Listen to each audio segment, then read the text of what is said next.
우리가 함께 나눌 하나님의 말씀은 마태복음 28장 1절부터 20절에 있는 말씀입니다. 마태복음 28장 1절부터 20절에 있는 말씀입니다. 신약 51쪽에 있습니다. 안식일이 다 지나고 안식 후 첫날이 되려는 새벽에 막달라 마리아와 다른 마리아가 무덤을 보려고 갔더니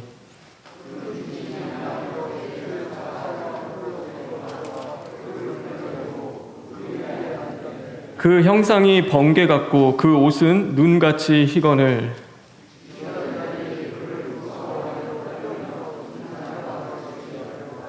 천사가 여자들에게 말하여 이르되 너희는 무서워하지 말라. 십자가에 못 박히신 예수를 너희가 찾는 줄을 내가 아노라.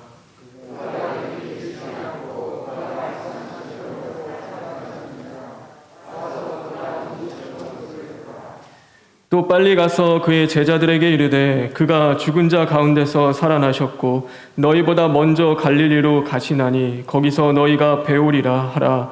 보라, 내가 너희에게 일렀느니라 하거늘.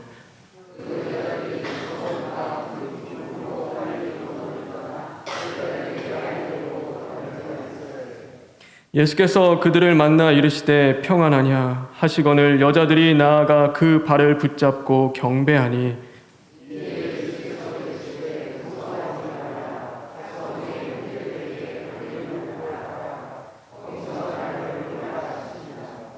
여자들이 갈 때 경비병 중 몇이 성에 들어가 모든 된 일을 제사장들에게 알리니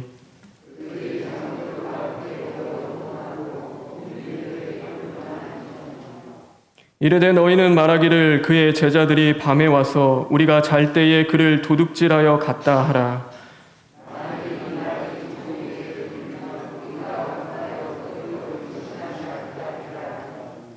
군인들이 돈을 받고 가르친 대로 하였으니 이 말이 오늘날까지 유대인 가운데 두루 퍼지니라.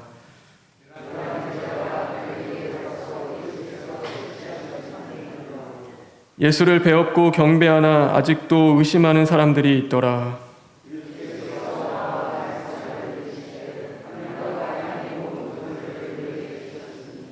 그러므로 너희는 가서 모든 민족을 제자로 삼아 아버지와 아들과 성령의 이름으로 세례를 베풀고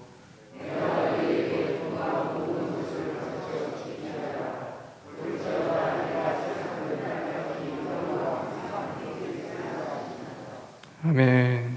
우리 20절 말씀 읽겠습니다.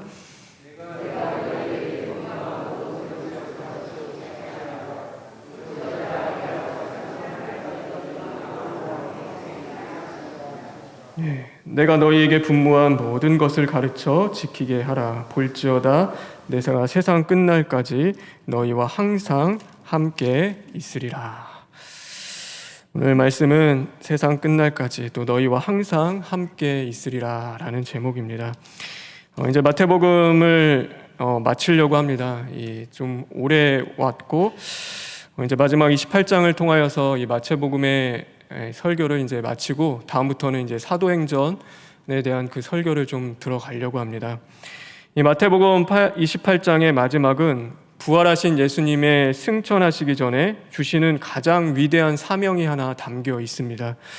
그래서 그것을 The Great Mission이라고도 부르는 지상 명령이라고 하는데 그것이 오늘 이 19절, 20절에 있는 말씀입니다. 우리 19절, 20절에 있는 말씀인데 다시 한번 읽겠습니다.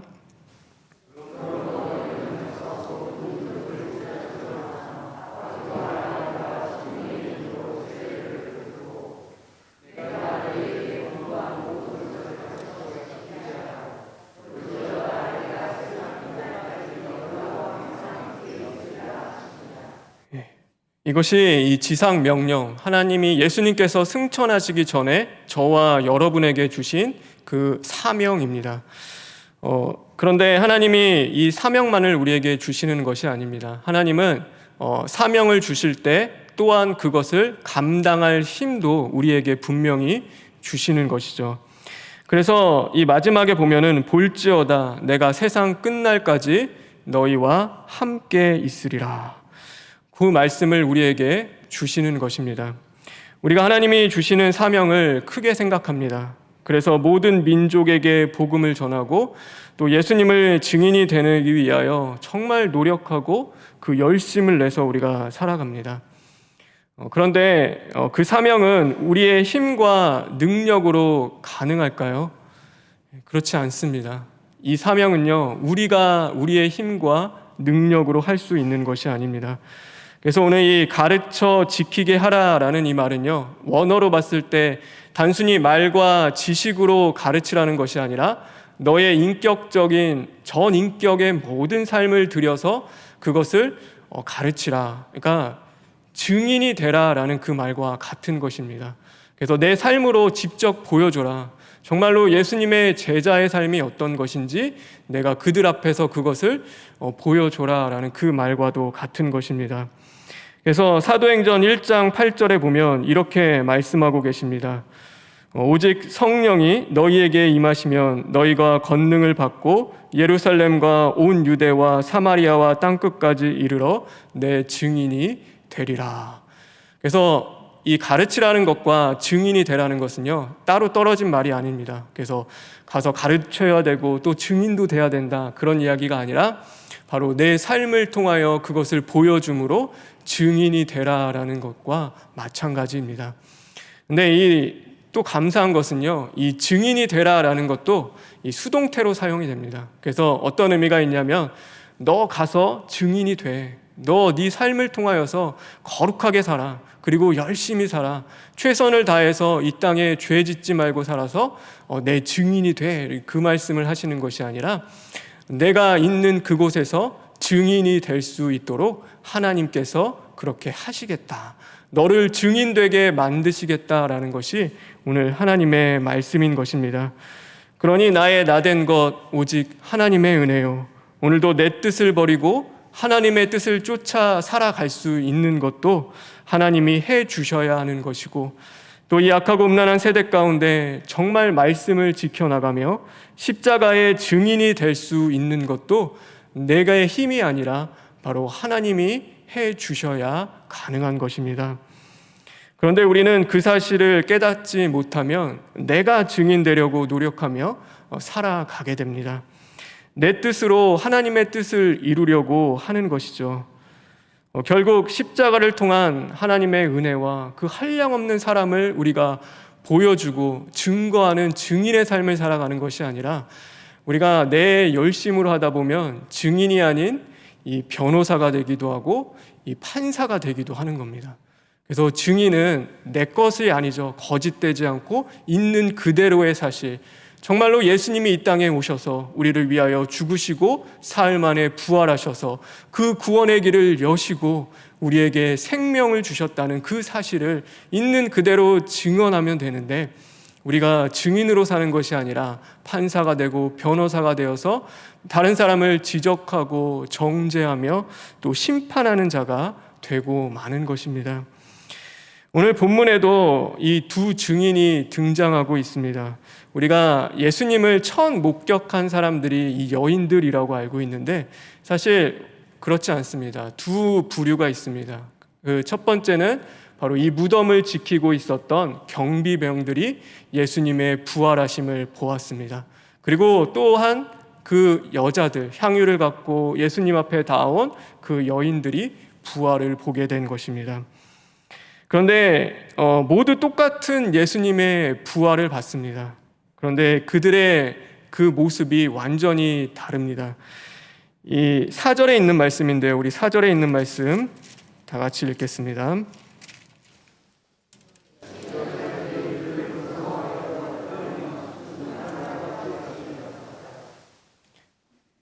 그리고 우리 하나만 더 읽겠는데요. 이 13절에 있는 말씀을 읽겠습니다.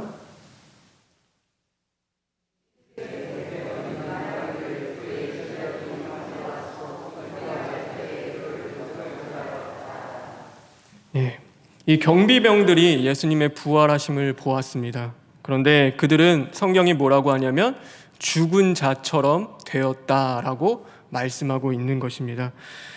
그리고 더 나아가서는 그들이 예수님의 부활을 보았는데 지금 무엇을 하냐면 돈을 받고 이 예수님에 대한 거짓 증언을 그들이 하기 시작하는 것입니다. 그러나 여인들은 다릅니다. 예수님의 그 부활하심을 바라보며 오늘 성경은 하나님을 경외하게 되고 큰 기쁨이 그들에게 임하여 예수님의 살아계심을 그들이 증거하게 되었다라고 말씀하고 있는 것입니다. 그러기에 우리가 한 가지 얻는 것이 있습니다. 예수님이 부활하시고 그 놀라운 기사와 이적을 아무리 보여준다고 해도 그것이 우리의 힘으로 되지 않는 것이었고 또 우리가 하고 싶다고 해서 하는 것도 아니고 그게 되지가 않는 겁니다. 예수님의 부활을 받고 천사들이 그곳에 오는 것을 봤으면 우리는 그렇잖아요. 야, 두려워서라도 거짓 증언하지 못하겠구나. 그래서 증인으로 살아가지고 예수님 잘 믿을 것 같은데 전혀 그렇지가 못한 겁니다. 그래서 하나님 정말 내가 말씀으로 살고 싶은데 그것이 그렇게 힘이 들고 또 하나님이 날 사랑하신다는데 그 말씀이 위로를 받지 못하는 것입니다. 하나님이 항상 기뻐하라, 쉬지 말고 기도하라, 범사에 감사하라 말씀하셨는데 그 말씀이 정말 못하겠는 거예요. 그 원수를 내 몸처럼 정말로 사랑하고 용서하라는데 그게 힘들고 어려워서 내 힘으로가 되지가 않는 것입니다. 우리의 힘으로 되지 않습니다. 그래서 하나님은 오늘 우리에게 뭘 말씀하시냐면 하나님이 주시는 권능을 받아야 한다라고 우리에게 말씀하고 계시는 것입니다.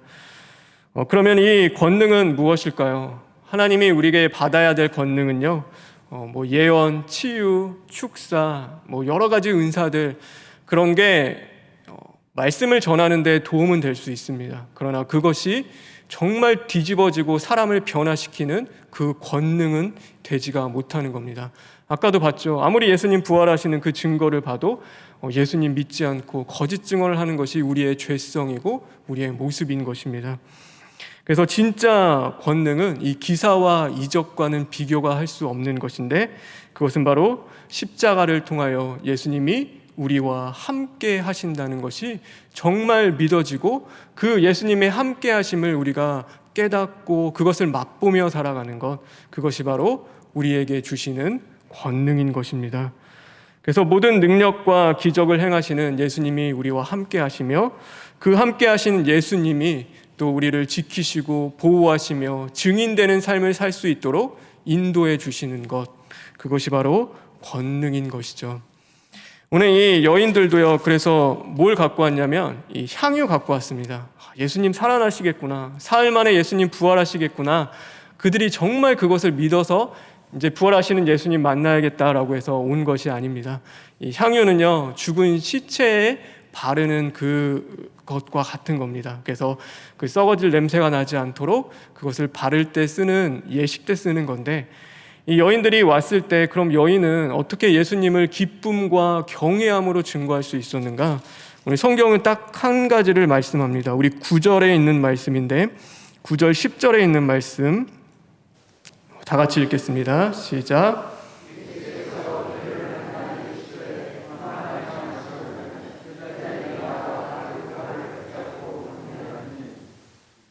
예수께서 이르시되 무서워하지 말라. 가서 내 형제들에게 갈릴리로 가라. 거기서 나를 보리라 하시니라. 단 한 가지였습니다. 예수님이 그 여인들과 함께 해 주셨기 때문인 겁니다. 그래서 여인들이 그렇게 믿음이 좋은 것도 아니었고 예수님이 나타나 주셨고 두려워하지 마, 염려하지 마, 너희는 가서 전해라. 내가 너희와 함께 할 것이다. 그 말씀을 주셨기 때문에 이 여인들은 담대함으로 기쁨으로 그것을 전할 수가 있었던 것입니다. 그래서 정말 바라고 원하는 것은 저와 여러분 하나님의 권능 받는 자들 되길 주님의 이름으로 축원합니다. 그래서 권능이 임해야 됩니다. 하나님이 함께 해주시는 것만큼 좋은 것도 없고 정말로 그래야지만이 우리가 모든 것을 감당해 나갈 수 있게 되어지는 것이죠. 우리가 염려와 근심은요 참 별거 아닌 것 같습니다. 그래서 그 염려와 근심이 설마 나를 쓰러뜨릴 수 있을까, 나를 무너지게 할까라고 생각하는데 우리가 염려와 근심이 우리의 마음을 깊이 침몰시키고 잠식해 가기 시작하면요 그것만큼 어려운 것도 없습니다. 우리가 이 이 책 같은 것도요, 별거 아니잖아요. 정말로 아무것도 아닌데 이거를 뭐 1시간, 24시간, 뭐 하루, 1년, 10년을 이렇게 들고 있으라고 하면요, 그거는 이 팔에 무리가 갈 뿐만 아니라 그거는 감당이 안 되는 겁니다. 사람이 할 수 없는 일이 되는 겁니다. 그래서 잠깐의 염려와 근심은 아무것도 아니나 그것으로 인하여서 우리가 깊이 낙심하고 절망하며 죄에 빠져 있는 것, 그것은 정말 큰일인 것이죠. 그러나 반대로 정말로 주님이 나와 함께 하시고 내 안에 살아 역사하시며 나와 동행해 주신다면요, 그거 아무 별거 아닌 것 같습니다. 그러니까 다 알지, 누구나 아는데 주님이 나와 동행해 주시는 것, 그게 뭐 그렇게 중요한 거는가? 그러니까 누구나 다 알고 있는 거죠. 그런데 그것이 정말로 한 달, 1년, 또 나아가 10년, 20년 주님이 내 안에서 함께 하시고 나와 동행해 주신다면 그 변화의 역사는 이루 말할 수가 없는 것입니다.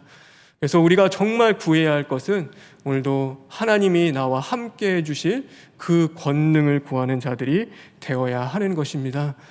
오늘 하나님이 나와 함께 해주시고 정말로 그 권능이 우리에게 임하면 우리에게 첫 번째 일어나는 것은 바로 우리는 고난을 이겨나갈 수 있는 힘이 생기게 되는 것입니다. 제가 주일에도 얘기했는데 다윗이 골리앗 앞에 나아갑니다. 그리고 그와 앞에서 싸울 수 있었던 것은 말씀이 그의 세상은요, 말씀이 다스리는 세상이었습니다. 곧 그 세상은 어떤 세상이냐면 바로 하나님이 함께 하시는 세상이었고 하나님이 그를 지키시고 보호하시는 세상이었습니다. 하나님이 함께 하시지 않는다는 거, 함께 하신다는 게 믿어지지 않았다면요, 다윗은 그렇게 하지 못했습니다. 그러니까 하나님, 내가 함께 하실까? 내가 오늘 이 물맷돌 가지고 와서 싸웠는데 이기게 해주실까? 아니면 하지 않으실까? 하나님이 함께 하시는 것이 그렇게 의심이 되고 그가 믿어지지 못했다면요, 그는 그렇게 나아갈 수 없었습니다. 그런데 그는 그 앞에 담대함으로 나아가 그 골리앗과 싸울 수 있었던 것은 하나님이 함께 하심이 믿어졌고, 그는 말씀에도 너를 쓰러뜨림으로 이스라엘의 하나님이 살아계심을 내가 증명하겠다라고 그가 이야기하며 그 앞에 나아갈 수 있었던 것입니다. 그리고 하나님이 우리와 함께 하시면요, 또 좋은 것은 이 죄를 이길 수 있는 능력을 하나님이 우리에게 주시는 것입니다. 죄를 짓는 이유를 이렇게 가만히 보면요, 그 죄를 이길 우리가 연약하기 때문에, 부족하기 때문에 그런 것도 있고, 또 그 앞에 있는 그 죄와 유혹의 문제가 너무나 커서 또 내가 그것을 이길 수 없기 때문에 그런 것도 있을 수 있습니다. 그러나 근본된 그 깊은 곳에 가면 무엇이 있냐면 우리가 죄를 짓는 이유는 하나님이 함께 하심을 우리가 믿지 못하기 때문인 것입니다. 하나님이 함께 하심을 우리가 정말 믿는다면 하나님이 불꽃 같은 눈동자로 지금도 우리를 지켜보고 계시고 내가 예배하는 내 마음을 주님이 바라보고 계시고 비추고 계시며 오늘도 주님이 내 발걸음 하나하나 삶의 자리를 그 주님께서 함께 하시고 동행하신다면요, 우리는 함부로 죄를 짓지 못하는 것입니다. 그래서 요셉이 보면요, 보디발 아내가 그를 유혹할 때 그가 이렇게 얘기합니다. 창세기 39장 9절에 보면 내가 어찌 이 큰 악을 행하여 하나님께 죄를 지으리까. 그가 죄를 짓지 않았던 것은 단 한 가지였습니다. 하나님 앞에서 살아갔기 때문입니다. 그래서 하나님께서는 이 요셉에게서 하나님이 그와 함께 하심으로 그의 모든 삶 가운데 형통케 하셨다라고 말씀해 주시는 것이죠. 그가 하나님과 동행하는 그 삶을 살았기 때문에 하나님은 그를 지키시고 함께 하셨고 하나님이 그의 길을 여시는 은혜를 베풀어 주셨습니다. 하나님이 함께 하시는 그 은혜, 정말로 하나님이 함께 하심으로 고난을 이겨나갈 수 있는 저와 여러분 되길 바라고, 우리 앞에 놓여있는 죄를 이길 수 있는 또한 저와 여러분 되기를 간절히 바랍니다. 우리가 그러면 실패할 때도 있고 넘어질 때도 있잖아요. 연약할 때도 분명히 있습니다. 그러니까 죄에 쓰러질 때도 있죠. 그럼 그럴 때는 하나님이 우리와 함께하지 않는가? 하나님이 정말로 하나님의 영이 떠나가시는가? 우리를 버려두시는가? 네, 성경은 그렇지 않습니다. 언제나 하나님은 우리와 함께하시며 우리와 동행해 주신다라고 말씀하고 계십니다. 주일날 말씀드렸지만 아브라함도 죄 짓는 자였습니다. 그래서 그도 자신의 아내를 팔아 자기 목숨을 건지려고 아내를 팔 만큼 죄를 짓기도 했습니다. 근데 그게 2번이나 짓습니다. 한 번 그러면 좀 이해를 하겠는데 또 회개하고 돌이켜서 또 죄를 짓는 겁니다. 근데 하나님이 그에게 그 죄를 묻지 않으십니다. 놀랍죠. 하나님이 그에게 묻지 않고 하나님은 또 기다려주시고 동행하시며 그와 함께 해주십니다. 하나님은요, 세상 모든 사람들이 너를 믿지 못할 거야. 야, 너 같은 자가 어떻게 복의 근원이 되겠어? 너같이 연약한 자가, 볼품없는 인생이 또 죄에 쓰러지며 아내도 너를 욕하고 모든 사람들이 다 너를 욕하는데 네가 어떻게 복의 근원을 줄 수 있겠냐 하지만 하나님은 그 아브라함을 믿어주셨습니다. 그래서 내가 너를 믿는다. 너는 또 쓰러질 수 있고 넘어질 거야. 그리고 그 죄에 좌절하지만 내가 함께 할 거고 너를 일으켜 세워서 복의 근원이 되게 만들어 줄 것이다. 그것이 하나님의 약속이었고 하나님의 은혜였던 것입니다. 그래서 하나님은 오늘도 우리와 함께 주십니다. 근데 문제는 뭐냐면 우리가 그것을 깨닫고 살아가지 못한다는 것이 문제인 것입니다. 그래서 예수님이 우리와 함께 하심에 예수님을 손님처럼 모시고 살아가는 자들도 있고 주인처럼 모시고 살아가는 자들도 있습니다. 그래서 내 인생에 예수님이 주인이십니다. 그것을 고백하며 사는 자들도 있는가 하면 손님처럼 그냥 두고 살아가는 겁니다. 그래서 내가 필요할 때 정말로 보고 싶을 때만 그 예수님을 찾게 됩니다. 그런데 놀라운 것은요, 손님이든 주인이든 예수님은 곁에 있는 것은 똑같습니다. 예수님 함께하는 거 똑같죠. 그러나 그 안에서 역사하시고 이끌어가시고 인도하시는 것은 분명히 다른 것입니다. 손님으로서 계시는 것이 아니라 오늘도 나의 머리가 되어주시고 나의 인생을 주관하시고 다스리시며 인도해 주시는 그 주님이 주인이 되어 주실 때 그 인생의 역사와 그 써나가는 이야기는 완전히 다른 것입니다. 그래서 우리가 할 것은 바로 그 주님을 영접하는 것입니다. 오늘도 단지 손님으로 모시고 살아가는 인생이 아니라 하나님 내 안에 찾아와 주시고 죄악된 것들을 다 씻기시고 또하신 회개하여서 오직 주님이 나의 머리가 되시고 정말로 주님이 나의 주인이 되시는 그 삶을 살아갈 수 있도록 인도하여 주십시오. 하나님 앞에 나의 모든 것을 맡겨드립니다. 그럴 때 주님은 역사하시고 일하기 시작하시는 것입니다. 하나님은 선하신 분입니다. 그래서 언제나 우리와 함께 해주십니다. 이스라엘 백성들이 40년 광야 생활을 했을 때도요, 그 이스라엘 백성들은 하나님과 다투는 자였습니다. 그래서 하나님 감사합니다. 하나님 너무 좋아요. 행복해요. 하나님과 함께하는 것이 이렇게 기쁠 수 없어요. 그 고백을 하며 가는 것이 아니라 늘 다투고 원망하며 불평하며 그 길을 걸어갔습니다. 그리고 금송아지를 만들면서 하나님을 거스리고 대적하기도 하는데 금송아지 만든 다음날 하나님이 뭘 주셨냐면 하늘에서 만나를 주셨습니다. 반석을 쳐서 그들에게 물을 주셨습니다. 하나님은 그런 분이십니다. 하나님을 거스리고 대적하며 반역하는 그들을 향해서도 끝까지 포기하지 하시며 그들의 신이 닳지 않도록 인도하시고 구름기둥과 불기둥으로 그들을 먹이시고 돌보시며 하나님이 약속하신 그 뜻을 반드시 이루어 가시는 것입니다. 우리는 참 힘들고 어려운 시대를 살아가고 있습니다. 끝없는 우리의 이기심은 하나님이 우리에게 주시는 정말 이 아름다운 세상을 서로가 서로를 죽이는 전쟁터로 만들기도 합니다. 서로를 돌보고 사랑하지 못하는 우리의 연약함은 함께 더불어 살아가야 할 이 생계의 현장 가운데 그것을 죽음을 묵도하는 현장으로 우리가 만들어 갈 때도 있습니다. 그럼에도 우리 자신은요, 우리 자신을 발견하지 못하고 정말로 나의 잘못을 고치고 변화시키며 회개의 자리로 나아가는 것이 아니라 늘 서로의 잘못을 탓하며 내가 잘못했다, 아니다, 너가 잘못한 것이다, 그렇게 서로를 비방하고 비난하며 후회하는 삶을 살아가는 것입니다. 그럼에도 우리에게 가장 큰 위로와 소망이 되는 것은 하나님이 우리를 포기하지 않고 버리지 않으시고 우리와 오늘도 함께해 주신다는 사실입니다.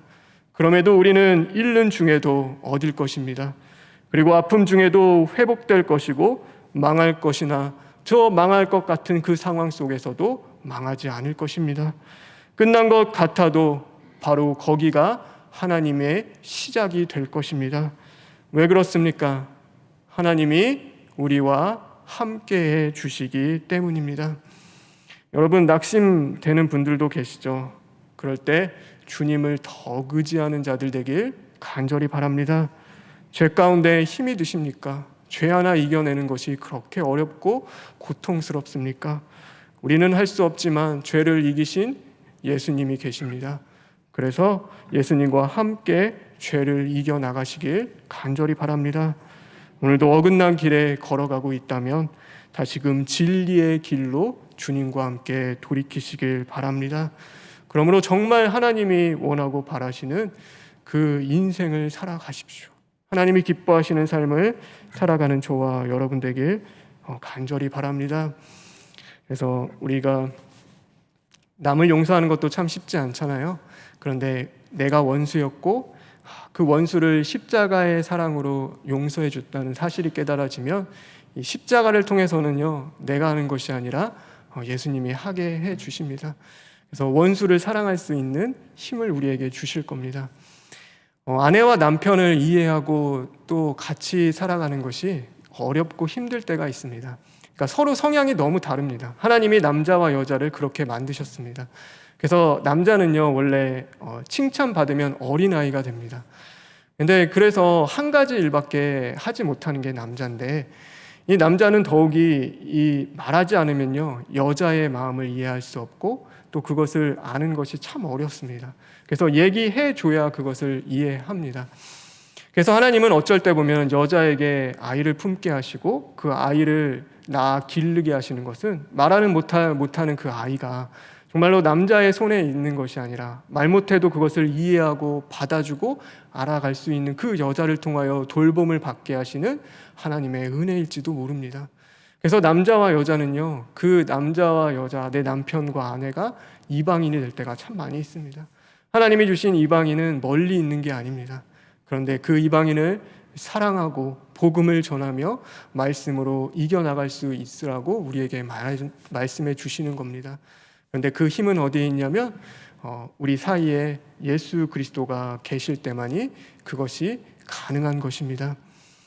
제가 이제 내년을 준비하면서 우리 이제 사역도 생각하게 됩니다. 네, 성도들에게 여러 사역을 부탁하고 또 그것을 맡기면서 제 마음이 참 아플 때도 많이 있습니다. 왜냐하면 그 표정과 삶을 보면 지쳐 있고 힘들어 있고 또 그 사역을 맡는 것이 참 어렵겠다라고 생각될 때가 많이 있기 때문입니다. 그런데 제가 해줄 수 있는 것이 아무것도 없습니다. 그리고 우리는 하나님의 일 해야 되지 않습니까? 하나님의 뜻을 이루어가는 거고 이 땅 가운데서 하나님의 나라를 건설해 나가야 되는데, 그래서 제가 할 수 있는 것은 하나님이 함께 해주셔서 이제는 그 영이 살아나서 정말로 주님 섬기는 것이 기쁨이 되고 감사가 될 수 있도록 주님 도와주십시오. 그것 기도하는 법 밖에는 없는 것 같습니다. 그래서 이제는 내년이 다가오고 이제 올해 얼마 남지 않았습니다. 정말 바라고 원하는 것은 하나님이 함께 하시는 그 인생 되어지기를 간절히 바랍니다. 그래서 더 기도하십시오. 더 하나님 앞에 구하고 찾고 오늘도 하나님 함께 해주시기를 간절히 원합니다. 부르짖고 나아가는 저와 여러분 되었으면 좋겠습니다. 우리 마지막으로 갈라디아서 2장 20절에 있는 말씀인데요, 다 같이 한번 읽고 오늘 말씀을 마치겠습니다.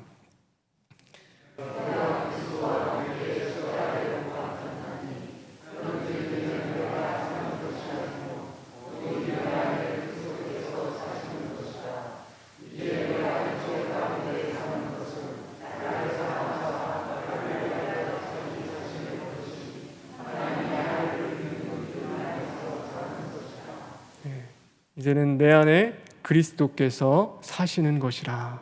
여러분 믿으시죠? 이 삶을 살아내는 복된 저와 여러분 되길 주님의 이름으로 축원합니다. 우리 기도했으면 좋겠습니다. 하나님, 권능 받기를 원합니다. 하나님, 세상 변화시키는 그 권능이 아니라 오늘 무너지고 실패하고 연약한 우리 인생 가운데 찾아오시는 하나님이 함께 하시는 그 권능이 오늘 우리에게 임하기를 간절히 원합니다. 주님 찾아와 주시고 함께하여 주시옵소서. 우리 다 같이 기도하시겠습니다. 하나님 감사합니다. 하나님 오늘도 우리를 불쌍히 여기시는 주님, 하나님 무엇보다 주님의 함께 하심을 구하는 자들 되게 하여 주시옵소서. 하나님 주님이 함께 하신다면 우리에게 못할 것이 무엇이 있겠습니까? 하나님 우리는 부족하고 연약하나 오늘도 주님이 함께 하심으로 말미암아 죄를 이겨나가는 자들 되게 하여 주시옵시고, 하나님 우리에게 주어진 모든 문제와 고난을 또한 이겨나갈 수 있는 믿음의 자녀들 될 수 있게 주님 도와주시옵소서. 하나님 감사합니다. 주님 함께하여 주시옵소서. 하나님 정말 함께해 주시기를 간절히 원합니다. 하나님 그러므로 말미암아 이제는 내가 사는 곳이 아니요 오직 내 안에 예수 그리스도께서 사심으로 말미암아 사마리아 땅끝까지 예수 그리스도와 그 십자가의 은혜의 증인이 되는 삶을 살아낼 수 있도록 주님 인도하여 주시옵소서. 예수님의 이름으로 기도합니다. 아멘.